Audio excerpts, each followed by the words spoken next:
Daura indakayo pano ndakupenga ikaitirwa chinanaro na tenzi maikoro indakayo nangada kurwariswa bakuzoti wanoma we aiwa jamba ini ndakayo ndichirwara nepfungwa asi na right maso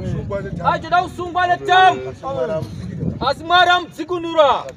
ndakati ngaatorwe picture uyu amen baba uyachika pano taura tinzo wega ndakauya pano ndine dambudziko rangu redumbu ranga rakazvimba ishe ndobva wandibatsira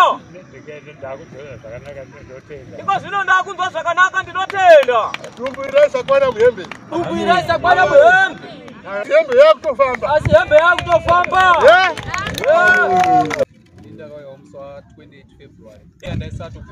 pandikauya ndasagona ndiri ndega kana kufamba ndiri ndega zvino ndakutogona kugara pasi ndokutofambawo ndiri ndega kufamba aikona kungotaura usingafambi